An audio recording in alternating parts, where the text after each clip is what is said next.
L'économie au service de l'homme, proposée par l'équipe du CJD, le Centre des jeunes dirigeants de Montpellier. Chers auditeurs, chères auditrices, bonjour depuis les studios Radio Clapas 93.5. Bienvenue dans votre émission du CJD, Centre des jeunes dirigeants, l'économie au service de l'homme. Telle est notre devise et pas l'inverse. Chaque semaine, nous éclairons un thème d'économie de manière positive et on l'espère inspirante avec un invité de notre territoire. Je m'appelle Sylvain Maillard et j'ai le plaisir de recevoir aujourd'hui Caroline Casi. Bonjour. Caroline, vous avez 2 enfants, vous avez 39 ans, vous êtes mariée. Votre premier poste, c'était à la Cour de justice des communautés européennes. Puis ensuite, vous avez travaillé au pôle formation CCI. Vous avez été directrice des ressources humaines de la diversité de la RSE pour Montpellier Business School et aujourd'hui vous êtes directrice de Facero, Fondation Agir contre l'exclusion. Est-ce que vous pouvez nous présenter l'association Facero ?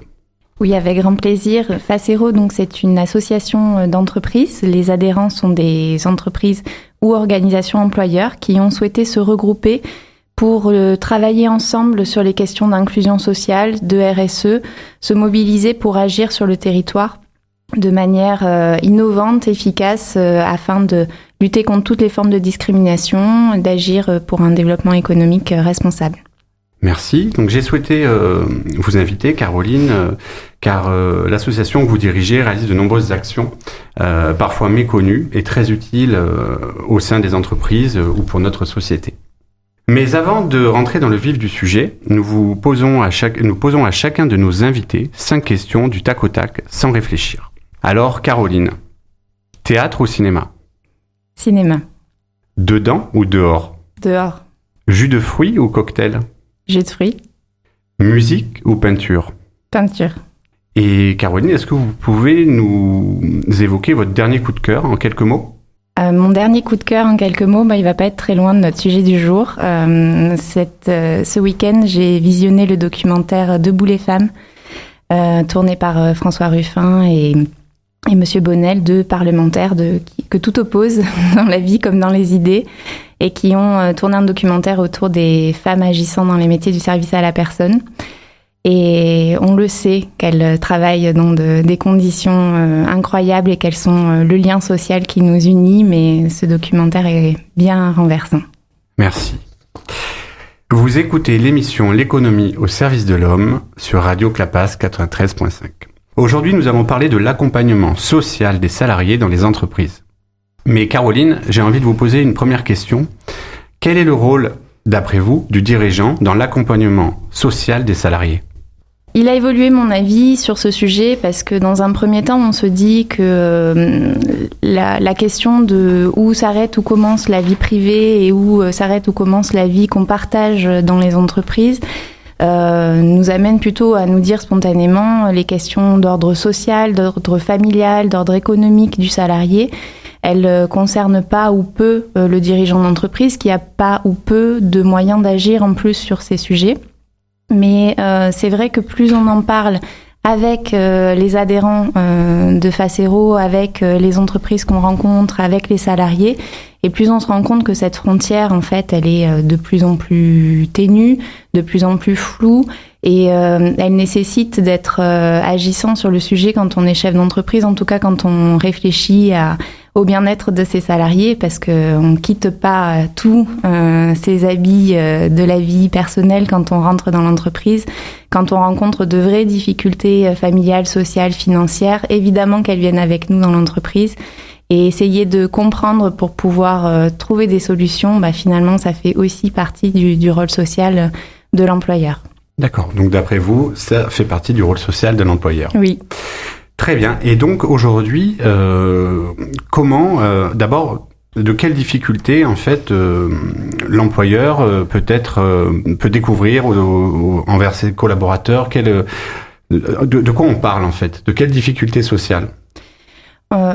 Dans les échanges que l'on a eus avec les adhérents il y a 2 ans maintenant à ce sujet-là, on s'est rendu compte que certains employeurs ou certains assistants de direction ou certains RH, quand il y a des RH en entreprise, étaient sollicités par des salariés ou par des collègues au sujet de salariés qui étaient par exemple dans une situation de surendettement ou qui avaient un divorce qui se passait mal, ou qui se retrouvaient avec leurs parents qui en grande dépendance et donc à devoir consacrer du temps et des moyens financiers pour pour aider son aîné, ou au contraire avec des enfants en situation de handicap, qui sont des situations qui pèsent lourd dans la vie quotidienne, dans l'organisation du temps, dans les moyens financiers. Et finalement, ça dépasse un peu le rôle de l'employeur. On n'est pas là sur les relations contrat de travail, on n'est pas sur la question du salaire, mais pour le coup, ça a un impact dans la vie de l'entreprise, dans le climat avec les collaborateurs, parce que quand on se sent pas bien, on le partage. Et puis évidemment, dans la capacité du salarié à être présent, à pouvoir faire son travail correctement, à se sentir soutenu aussi dans son collectif de travail. Oui, parce qu'en fait, c'est vrai qu'aujourd'hui, même ceux qui se sentaient pas dirigeants, intéressés par cela, on comprend aujourd'hui que on sait que le bien-être au travail, c'est la performance, et finalement, prendre soin de ses collaborateurs, c'est aussi prendre soin de son entreprise, finalement. Oui, complètement. Ça va de pair, en fait. On peut pas être efficace, être bien dans son travail, être innovant, proposer des choses quand on a avec nous un fardeau qu'on partage pas avec ses collègues et qui pèse autant financièrement, dans le temps qu'on a à consacrer aussi, dans l'énergie que l'on y met. Et puis il y a aussi les violences familiales aussi. Oui, ça aussi, c'est un autre sujet qui a beaucoup été abordé. Comment, moi, en tant qu'employeur, je peux agir? Est-ce que je suis concernée quand j'ai un salarié ou une salariée qui est victime de violences dans son foyer? Oui, puis même si parfois cela se voit ou qu'on le sait, on est en tant qu'employeur, en tant que dirigeant, démuni face à cette situation-là, et on ne sait pas comment faire en fait. Même si on a envie, on ne sait pas comment faire. C'est ça, il y a deux frontières. Il y a la frontière de qu'est-ce qui relève de l'intime et de quoi j'ose parler dans l'entreprise. Et puis à la frontière de si j'en parle, pour dire quoi et pour aider comment. Enfin, je suis un peu démunie, c'est pas mon secteur d'activité, je sais pas comment faire, je sais pas vers qui me tourner, vers qui orienter la personne. Et donc aujourd'hui, avec Facero, Fondation Agir contre l'exclusion, on a des solutions. Vous avez des solutions. Oui, alors qu'on a co-construite avec des groupes d'entreprises et de salariés. Sur ces deux volets, sur l'accompagnement social des salariés, on a un groupe de travail qui s'est réuni en 2020 et 2021. En plus, c'est arrivé au moment du confinement, donc les situations sociales des salariés se sont aussi là accentuées, avec des personnes qui étaient en chômage partiel, donc des revenus qui baissaient, pour autant les charges, elles baissaient pas quand même dans le foyer. Enfin, il y avait beaucoup de solutions, de situations qui se compliquaient. Et donc, on a déjà recensé tout ce qui existe, parce que une de nos chances en France, c'est d'avoir plein de solutions qui existent. Une des difficultés... On ne sait pas où les trouver. Voilà, c'est de les trouver et puis de savoir à quoi on est éligible. Quand on est salarié, on est actif. On fait partie de la catégorie des actifs et il y a toute une série d'aides qui est accessible aux actifs et puis toute une série d'aides qui ne l'est pas. D'accord, donc ce que vous voulez dire là, c'est que certaines aides destinées à ceux qui ne travaillent pas ne sont pas accessibles aux salariés des entreprises. Quand un des critères d'accès à l'aide, c'est d'être inscrit à Pôle emploi, par exemple, ça réduit le champ. Mais du coup, là, l'idée, c'était vraiment de cartographier tout ce qui est à disposition des salariés, qu'ils soient à temps plein, temps partiel, quel que soit le contrat de travail, pour pouvoir donner ces outils-là aux salariés s'il est en capacité de s'en servir directement, ou en tout cas aux personnes qui accompagnent dans l'entreprise, le dirigeant, le RH, l'assistant de direction, enfin... Peu importe les personnes vers qui les salariés se tournent, les collaborateurs, les syndicats, pour pouvoir effectivement orienter, donner les bons liens, envoyer dans les bons endroits pour qu'effectivement les personnes puissent être accompagnées. Donc là, vous avez co-créé ce document avec des collaborateurs de Facero et des entreprises, à la fois des dirigeants et des salariés. C'est ça, exactement. Et donc c'est un document, c'est un livrable en fait que vous avez réalisé. Donc ça c'est le premier outil qu'on peut offrir aux auditeurs, à la fois aux dirigeants qui nous écoutent, mais aussi aux salariés. Où est-ce qu'on trouve ce livrable ? Alors on le trouve dans la mallette RSE qu'anime Facero, et puis évidemment on peut le solliciter si c'est plus simple par mail ou par téléphone auprès de l'équipe. On a aussi la chance d'avoir une équipe de médiation sociale au sein de Facero qui a fortement contribué à la rédaction de ce livrable et qui peut aider à accompagner les personnes on a des chefs d'entreprise qui viennent avec des collaborateurs rencontrer les médiateurs sociaux pour des difficultés d'accès au logement. On a des salariés qui dorment dans leur voiture. Voilà, quand l'employeur est au courant de ça, il a envie de trouver des solutions et voilà. Il peut s'appuyer sur vous. Exactement. Et donc, les médiateurs sociaux, alors, est-ce que vous pouvez nous en dire un petit peu plus ? Qui sont ces médiateurs sociaux ? Quels sont leurs rôles ? Quand est-ce qu'on peut les rencontrer ? Est-ce que c'est gratuit ? Est-ce qu'il y a de l'attente ? Enfin, est-ce que vous pouvez nous en dire un petit peu plus, que chacun comprenne cet outil ? Bien sûr. Donc, on a une super équipe de médiation sociale qui est basée à Montpellier et à Béziers, qui intervient principalement sur rendez-vous, qui se prend à l'accueil de Facero par téléphone ou par mail. Et les médiateurs sociaux, ils sont formés à ces sujets-là. Donc, on a la chance d'avoir une ancienne juriste dans l'équipe, on a une conseillère en économie sociale et familiale, et on a des médiateurs sociaux formés ou en cours de formation à la médiation sociale, qui ont en plus eu les reconnaissances de l'État, qui sont labellisés France Service. Donc ça nous permet d'avoir des liens avec les institutions plus facilités sur ces questions de CPAM, sur la CARSAT, sur Pôle emploi, sur la préfecture. Enfin, il y a des tas de sujets sur lesquels ces liens-là privilégiés sont facilitants. Et puis, on est également point conseil budget, donc on fait de l'accompagnement budgétaire et notamment l'accompagnement dans les situations de surendettement dont nous parlions tout à l'heure. D'accord, très bien. Et je me pose la question, je me mets à la place de l'auditeur qui nous écoute depuis Clermont-Lérault, par exemple, oui. Qui se dit, voilà, il y a une médiation à Montpellier, à Béziers, et moi, à Clermont-Lérault, je fais comment ? Si, justement, je sais pas, je suis surendetté, j'ai pas de voiture, comment ça se passe ? Alors, on a... justement lié aux situations de confinement, trouver des alternatives évidemment. Donc aujourd'hui, les médiateurs, ils peuvent recevoir par téléphone ou par visio si la personne est en capacité d'expliquer sa situation et de se connecter, parce que la fracture numérique, elle vient aussi s'ajouter à ces difficultés sociales malgré tout. Et oui. Après, on a aussi des formats différents qu'on peut imaginer. On a des entreprises qui nous proposent de venir faire des permanences dans leurs locaux. Donc voilà, tout ça peut s'imaginer en fonction de la situation qui se présente. D'accord, merci Caroline. Et donc du coup, j'insiste, en fait, ce service est proposé aux entreprises pour accompagner les dirigeants qui puissent accompagner leurs collaborateurs. Mais évidemment, les collaborateurs peuvent vous contacter directement. Oui, c'est ouvert. Par exemple, je me mets à la place d'un collaborateur qui écoute cette émission et qui n'a pas spécialement envie de le partager avec son dirigeant. Il peut complètement prendre rendez-vous. En fait, on est ouvert au grand public. Ce qui a alerté notre sujet autour des salariés, c'est que de plus en plus, dans le grand public qui vient faire appel à la médiation sociale de Facero, il y a de plus en plus de salariés. Donc aujourd'hui, sur 3500 démarches, 1400 personnes qu'on accompagne chaque année, il y en a un quart qui viennent de salariés, de personnes qui ont un emploi, qui sont salariés, mais qui ont des difficultés administratives ou financières. Donc c'est ça qui nous a amené à travailler autour de cette thématique, et c'est pour ça qu'on essaye aussi d'adapter avec nos entreprises. Il y a des entreprises qui sont suffisamment étoffées pour avoir une assistante sociale ou un assistant social, pour avoir un service RH qui peut traiter ces questions, pour avoir recours à la mutuelle, à la prévoyance pour tout ce qui est de l'ordre du domaine social. Et puis, il y a toutes les plus petites entreprises ou celles qui sont moins outillées et qui savent pas comment prendre ces sujets.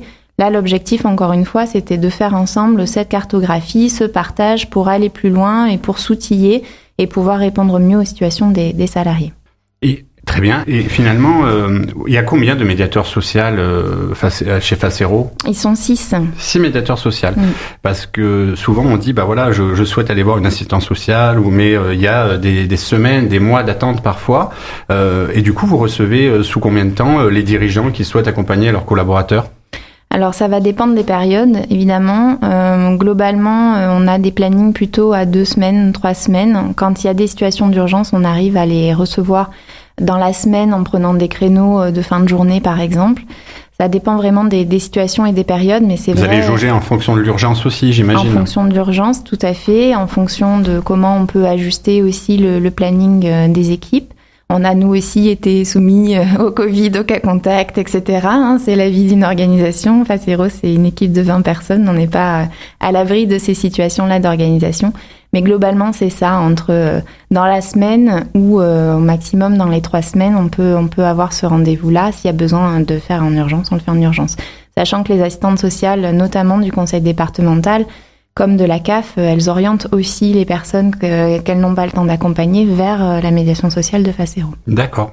Et est-ce que vous avez un exemple de réussite de la médiation sociale à partager, donc à un dirigeant d'entreprise ou des dirigeants d'entreprise qui ont suivi et qui ont aidé des collaborateurs et nous expliquer un petit peu ce qui s'est passé. Oui, bien sûr. Une histoire, quoi, à nous partager, une anecdote. Oui, je prendrai l'exemple d'un dirigeant d'entreprise qui a une salariée qui... là encore, on est en situation Covid, donc le titre de séjour va s'arrêter. La salariée fait super bien son travail. Tout va bien dans l'entreprise. Elle a réussi avec ce travail-là à trouver un logement. Elle commence à mettre un peu de sous de côté, etc. Et puis le titre de séjour se termine et puis impossible d'obtenir un rendez-vous à la préfecture. Parce que c'était le confinement et que déjà c'est compliqué en temps normal, mais là c'était... Oui, c'était fermé, il n'y avait pas de réponse. Et donc l'entreprise qui s'est retrouvée dans la situation de dire mais soit je continue à travailler avec cette personne, mais elle n'a plus le titre de séjour, donc c'est moi qui suis en illégalité. Soit je continue à la faire travailler, je la sécurise, ou soit j'arrête là et puis tout son parcours qu'elle est en train de construire, ça va s'arrêter avec, quoi. Et donc ce qu'on a fait, c'est qu'on a pu saisir le défenseur des droits, le délégué du préfet pour expliquer la démarche. D'accord, grâce à vos contacts, en fait. Exactement. Que vous avez dans l'association. C'est ça, expliquer la situation qui se déroulait, etc. Pour déjà avoir un premier niveau d'assurance pour l'employeur, pour dire on sait que vous avez cette situation, on sait que c'est lié au retard de la préfecture suite à la situation Covid, donc vous pouvez continuer à avoir cette personne dans vos équipes. Donc déjà, c'était... Et puis après, déclencher le rendez-vous et le renouvellement du titre de séjour. Et puis cette personne, elle est toujours dans l'entreprise et tout se passe bien. Ben voilà, une belle réussite de la médiation sociale de Facero. Et du coup, vous nous avez parlé de... Donc le livrable, c'est ce document qu'on retrouve donc sur le site de Facero. Voilà, sur le site de Facero et sur la mallette RSE, qui sont 2 outils complémentaires. Alors c'est quoi la mallette RSE ? Alors la mallette RSE, c'est une boîte à outils que nous avons construit avec des partenaires entreprises, des partenaires institutionnels, des associations, il y a quelques années maintenant, qu'on met à jour régulièrement et qui permet aux entreprises qui souhaitent se lancer dans une démarche RSE de faire un autodiagnostic niveau débutant ou niveau un peu plus expérimenté et puis d'y trouver des trames de plan d'action pour pouvoir construire son plan d'action RSE. Et puis des guides en fonction des thématiques qu'ils souhaitent aborder. D'accord, donc là c'est vraiment une démarche d'une entreprise qui souhaiterait améliorer son engagement responsable sociétal. Et dans sociétal. les ressources, vous avez le livrable qui est D'accord, mais alors du coup ce livrable, sinon je tape Facero et j'ai un onglet outils et je vais trouver, il s'appelle comment ? Si là les auditeurs le cherchent pendant qu'ils nous écoutent. C'est le livrable guide de l'accompagnement social des salariés et si vous le trouvez pas, n'hésitez pas à écrire à Facero, face.hero@fondationface.org ou d'appeler au 04 99 23 17 69. Vous répétez le numéro ? 04 99 23 17 69. Très bien. Et donc, du coup, par habitude, dans cette émission, on parle des ODD, des objectifs de développement durable. Et cette action d'accompagnement social des salariés dans les entreprises réalisée par Facero, à quel objectif de développement durable peut-on l'associer ? Alors, je vais rappeler aux auditeurs, les objectifs de développement durable définissent 17 priorités pour un développement socialement équitable sur un point de vue environnemental, économiquement prospère, inclusif et prévisible à horizon 2030. Ils ont été adoptés en septembre 2015 par l'ONU dans le cadre de l'agenda 2030. Et donc, ce travail-là, vous l'adossez à quel ODD ? Alors, il y en a plusieurs auxquels ça se raccroche. La lutte contre la pauvreté, puisque agir sur du surendettement, agir sur de l'accès aux droits. Malheureusement, on a beaucoup de personnes de manière générale, mais de salariés, qui ne savent pas qu'ils pourraient avoir des aides. Donc le travail de notre médiation sociale, ça va être aussi de faire un tour à 360 de la situation de la personne pour identifier ce à quoi elle aurait pu avoir droit et auquel elle n'a pas fait appel. Oui, parce que finalement, souvent, on se rend compte, quand vous recevez des personnes, il existe tout un panel d'aides auxquelles on a le droit, et en fait, on les utilise pas. Il y a énormément de gens qui ont droit à énormément d'aides, mais en fait, ils ne le savent pas et elles ne sont pas utilisées. Et donc ça, c'est votre premier rôle déjà dans la médiation. Oui. Un diagnostic, voir quelle est la situation, quelles sont les difficultés, quels sont les droits qui sont ouverts, quels sont ceux qui pourraient être ouverts. Donc ça agit contre la pauvreté, ça agit contre les inégalités aussi. Un des objectifs du développement durable, c'est de la réduction des inégalités. On va travailler sur cet accès aux droits, ça permet ça. Ça permet aussi une meilleure efficacité des institutions. On est un peu ambitieux, mais un objectif du développement durable aussi, qui résonne beaucoup aujourd'hui, c'est la paix, la justice et des institutions efficaces. Oui, effectivement, ça résonne aujourd'hui, oui. On va se concentrer sur le dernier pour ce qui concerne notre sujet, les institutions efficaces. Il y a des bugs, on le sait, il y a des situations où il y a des personnes qui ont des refus d'accès à certains dispositifs. Peut-être parce qu'ils ont mal expliqué leur situation, peut-être parce qu'il manquait une pièce, etc. Donc, travailler sur cette fluidité des relations entre l'administration et les salariés, ça permet d'atteindre cet objectif-là aussi. Et puis, on agit aussi sur les questions de bonne santé, bien-être, puisque quelqu'un qui renonce à ses frais de santé, qui renonce à se faire soigner parce que ça va lui prendre du temps, qu'il va être absent et donc moins de salaire, ou parce que il ne peut pas avancer les frais de santé, c'est un vrai enjeu pour nous. Donc vraiment mettre la santé et le bien-être au cœur. Puis le dernier, c'est la consommation responsable. On travaille beaucoup autour des économies d'énergie, de la gestion du budget, de voir comment, en étant responsable aussi dans sa vie quotidienne, on peut agir et être plus durable dans son économie personnelle aussi.